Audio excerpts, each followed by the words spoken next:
September 1951. The Korean Peninsula. The air smelled of wet earth and spent cordite. Private First Class Miller sat in a shallow foxhole, clutching his M1 Garand. The humidity was a physical weight. Suddenly, the crickets went silent. No wind, no movement from the tree line. Then the ridge above them began to bleed. Not blood, but light.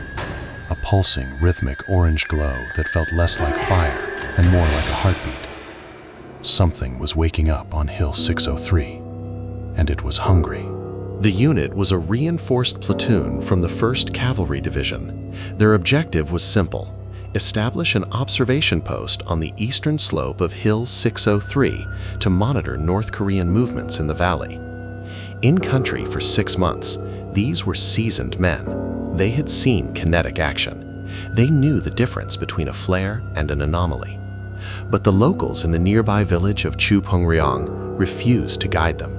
They spoke of an ancient hunger, a presence that had slept beneath the granite for centuries, waiting for the vibrations of war to shake it loose. At 2 a.m. hours, the platoon sergeant ordered a 4-man reconnaissance element to move toward the glow. As they breached the primary tree line, the temperature plummeted. Their breath didn't mist, it froze. That's when the fog arrived. It didn't roll in with the wind, it oozed. It was a thick, viscous amber mist that smelled of burnt copper and old meat. Men began to retch.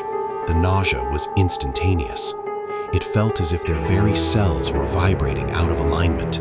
The fog became so dense it felt gelatinous against their skin. Communication broke down. Screams were muffled, sounding as if they were coming from underwater. Miller looked down at his wrist. His watch had stopped at 02:14 and 6 seconds. He looked at the man next to him. His watch was frozen at the exact same moment. Then the light intensified. It wasn't a craft. It wasn't a weapon. It was a shape within the mist, shifting, translucent, and impossibly large. Then silence. Total, absolute silence.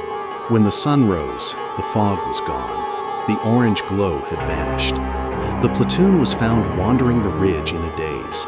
The official after-action report listed the incident as mass hysteria triggered by chemical exposure. But there was a discrepancy. The unit's chronometers were all synchronized, yet they were 22 minutes behind the clocks at the FOB. 22 minutes of their lives were simply deleted. To this day, the veterans of Hill 603 do not talk about the fog. They only talk about the feeling of being watched by the mountain itself. Some things in the dark of war are better left undisturbed.